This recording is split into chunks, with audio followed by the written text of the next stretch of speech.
Hello, this is my mini lecture on writing anecdotes, how to keep them objective. So looking at the words objective versus subjective, how do you compare these? So when you're looking at objective, you are not influenced by personal feelings, interpretations, or prejudice. It is just simply based on facts and it's completely unbiased. In contrast, subjective is based on or influenced by personal feelings, tastes, or opinions. So this can really come out in how an anecdote is written and how somebody might think they're being really clear with what they feel the child has done or acted, but it's really quite subjective in the language that's chosen. A well-developed anecdote is going to be written in the past tense. That's important to remember. Does not include inferences or assumptions. So you do not know what that child is thinking. You do not know what is propelling them to do something. You just know what you're seeing, exactly what you're seeing. A well-developed anecdote will paint a vivid picture using descriptive language. You will use quotes if the children are speaking. And you will be descriptive and detailed to what the child is doing. A well-developed anecdote also gives physical descriptions for emotions and actions. So if you say the child was really happy, maybe there's indications. What is it that that child is doing to make you think the child is happy? Because you don't know exactly if that child is happy, but you can describe. He had this giant smile from ear to ear. His lips were parted. He laughed. His eyes were sparkling. That's what you saw. And that's all you would write down. And then the reader would say, wow, he sounded really happy. But you're not going to write, he sounded happy. You're just going to simply write what you saw. So you're giving physical descriptions for the emotions and actions that you're seeing. Make sure you're editing for subjective language and taking out any judgment that might have snuck in, and we're going to practice with that in this lecture. You want to separate analysis or interpretation. So depending on the type of anecdote you write, for the shorter anecdotes, it's just exactly what you saw. For the longer style of anecdote that we're going to be practicing, you're going to be writing exactly what you saw, and then a separate section is going to be your interpretation and analysis. You're going to be interpreting what you feel you saw. What was the child learning? How do you feel the child has grown? That's all valid as somebody who knows the child, but it's not going to be part of the actual anecdote of what you saw. The anecdote will potentially give information about several developmental areas, and that at that place is where you're going to link in the DRDPs. Because any observation you make, you can link in DRDPs. You can show different measures that you're observing through the child's behavior. So now we're going to practice. So we're going to have an anecdote that needs some work, and then I want you to work on rewriting it, and then we're going to look at a revision. So this first one is, Taylor jumps happily into the mud puddle. I see mud splash onto the girl next to her, and the girl screams and is mad about the mud. Taylor looks surprised and then starts to cry because it makes her upset that the girl is yelling at her.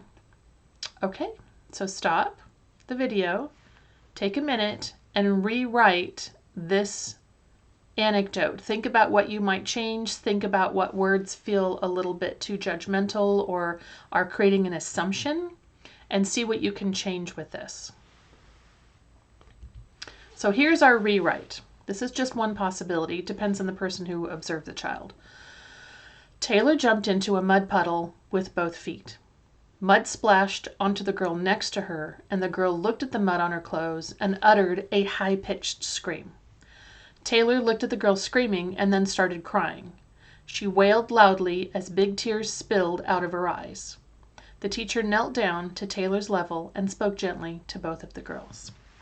So if we go back to the first one, there's an assumption that Taylor is happy jumping into the mud puddle. You need to be able to describe that in the language that you feel that she's happy. She had a big wide expression on her eyes. She smiled broadly when she jumped in. You're going to add those kinds of things. One of the other issues is that this first one is not in the past tense. It's present tense, so you want to change that. So there's also an assumption that the girl that got mud on her is mad about the mud. That's an assumption, so you don't want to say that. Taylor looks surprised. Well, she looks a certain way, but is she surprised? Is she upset that the girl's yelling at her? All of those are assumptions. So you can see the second one again. You're just saying Taylor jumped into a mud puddle with both feet. It's just very factual. When that happened, mud splashed onto the girl next to her. The girl looked at the mud on her clothes and uttered a high-pitched scream. We still don't know what bothered her. Was it the fact that there's dirt? Or did she feel cold with water? Or that she felt she was just too close to Taylor? I don't know. We're not going to know. Taylor looked at the girl screaming and then started crying. So you do see some sort of a correlation there. She looked and then she did start to cry. She wailed loudly, and then you can add more information if you were there and say the teacher helped them. All right, let's try the next one. Owen loves to play with Legos. He goes to a Lego table every single day and plays for a long time. He's so happy. All right, so think about what you would change in this one.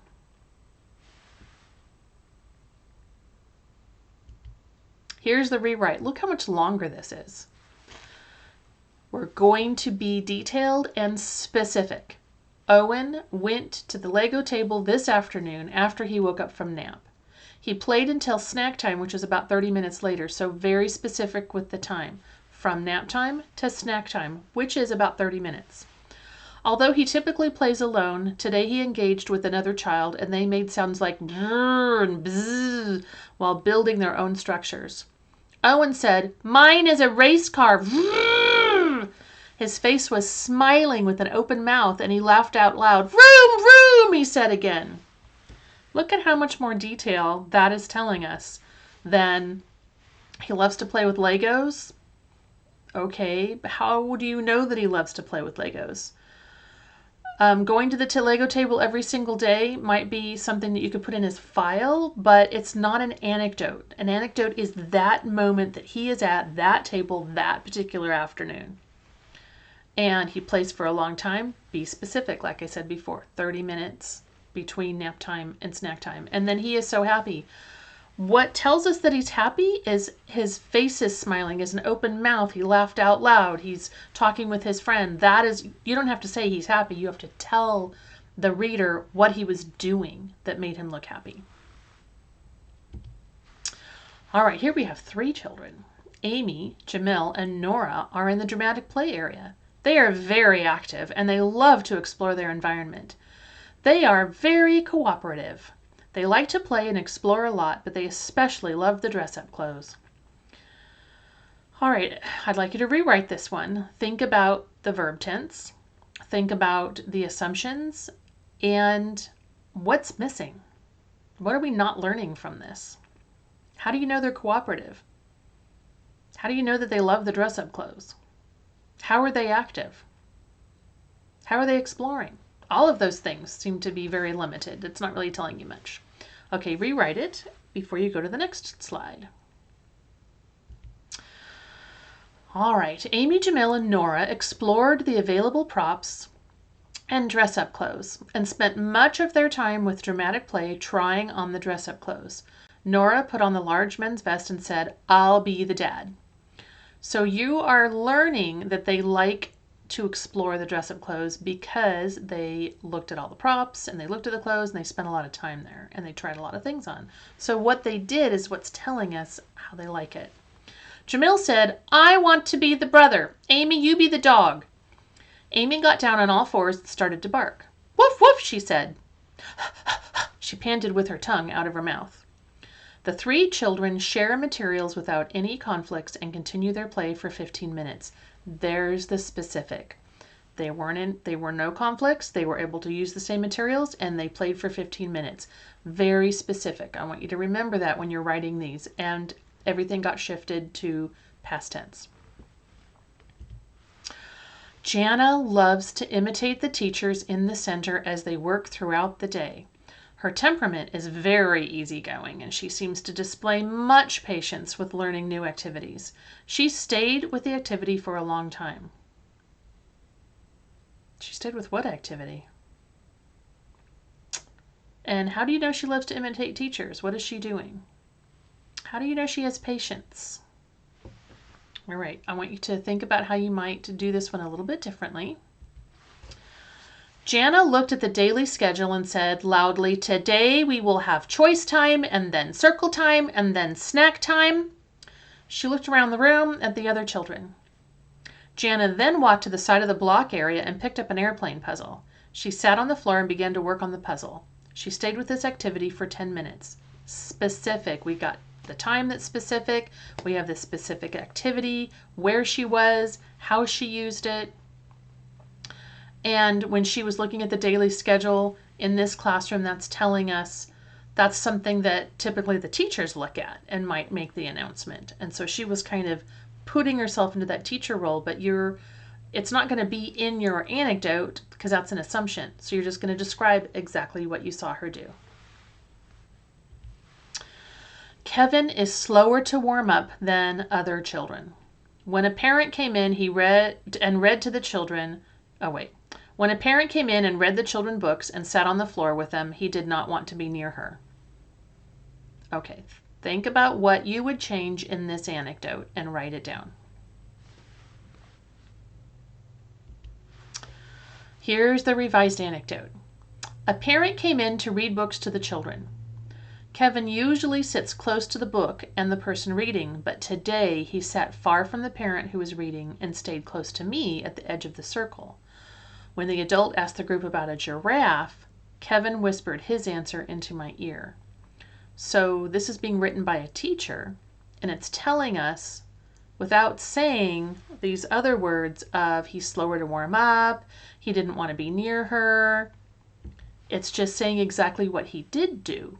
Parent came in, and Kevin stayed with the teacher and didn't want to speak out loud and whispered his answer into the teacher's ear. So it gives you a little bit more of an insight into his personality and what type of child either he is typically, or maybe this is an unusual day for him. And so that's what this anecdote is going to show. Kai loves being read to. He participates when stories are being read by pointing to objects or pictures. His attention seems focused on the adult who's talking to him. He looks directly at the adult and responding to the adult, for example, by answering questions.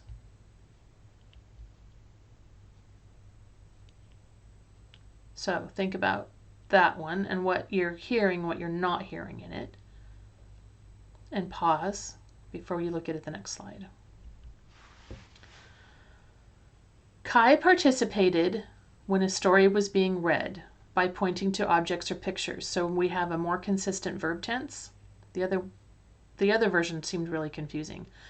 His attention seemed focused on the adult who was talking to him. He looked directly at the adult and responded to the adult by answering questions. When the adult asked, "What will happen next?" Kai said, "The balloon will float away and get lost." So you have direct quotes. You have exactly what the teacher said, what Kai said to respond. And think about how little this first one says. So you're assuming Kai loves being read to. You have to be able to show that in an anecdote without saying Kai loves being read to. You have to describe his body language, his involvement, how often he comes to circle time, what he's doing at that moment in circle time, getting close to the book and talking. All right, so it says he participates when stories are being read. The second version talked about what he was doing to participate. His attention seemed focused on the adult. So what you're saying in the next one is he's looking directly at the adult and responding by answering questions. That's all you need to say. That's how you're saying that he seems focused. You're showing how he is focused. I hope that I'm making sense as I'm trying to come up with the differences in these two. So it says he responds to the adult by answering questions. That is so vague. You want to know exactly what he's saying. So that's why the second one is a lot more rich. It has vocabulary.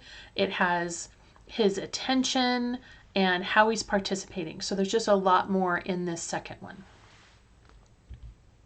So remember, use objective language, use specific details, keep in the past tense, and describe what the child is doing to show emotion. What is their body language? How does their voice sound? What expressions are on their faces? That's what you need to describe. So lots of description. But it's as if you're taking a camera and simply taking a photo of what this child is doing at this moment. And so you can't share anything more than what you would see in the photograph or in a short video clip. You can't crawl into the child's head and tell us what he's thinking or what is their motivation are or what they're learning. That's all assumption. And you can't be judgmental about, what a bratty kid. Gosh, she jumped in the puddle and got mud all over her friend. Like, you want to keep all of your judgment out, all of your assumptions, and all of that type of language. So describing exactly what the child is looking as if you're taking a photograph. All right, that's the end of this video. I hope it's helpful. Thanks.